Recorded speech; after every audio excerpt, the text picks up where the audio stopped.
میں کیا بتاؤں، میرا دل کر رہا ہے کہہ دوں کہ پھر اس نے کعبہ دکھایا، پھر اس نے روضہ رسول دکھایا، پھر اس نے ریاض الجنہ کے سجدے دکھائے، پھر اس نے اپنے محبوب کے دروازے کی رونقیں دکھائیں، اس نے بڑا کچھ دیا، اس نے بڑا نوازا۔ میرے پاس تو شاید میں بدکار پرانا خادم، کسے در ملی نہ ٹوئی، اے واصف یار نے نظر جو کی تھی، پھر واصف ہی ہوئی۔ یہ تو اس کا کرم ہوا۔ تو یہ وہ کہنے لگا تو اللہ کے نام پہ جان مانگ، میں وہ بھی دینے کو تیار۔ میرے پاس تو شے کوئی نہیں تھی، مجھے تو اپنا پتہ ہے، میں تو کوئی شے نہیں تھا، کچھ نہیں تھا میرے پاس۔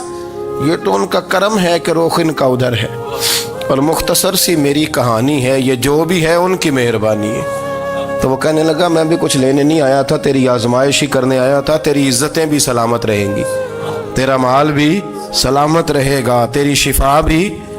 اپنی زندگی میں کبھی بھی اللہ کی بارگاہ سے توجہ ادھر ادھر نہ کریں، چھوڑیں لوگ کیا کر رہے ہیں، دنیا کیا کہہ رہی، کبھی بھی اپنی توجہ دائیں۔ ہمارا یہ مسئلہ بن گیا کہ ہماری سیاست ہے، ہماری دنیا داری ہے، ہم بندوں کو راضی کرنا چاہتے ہیں، ہم دیکھتے ہیں کون کس طرح، اور آپ یقین کریں آپ تھک جائیں گے، بندے راضی نہیں ہوں گے، وہ نہیں راضی ہوتے۔ آپ ان کو منا کے لائیں گے تو ادھر والے نکل جائیں گے، ادھر کو منائیں گے تو ادھر والے نکل جائیں گے۔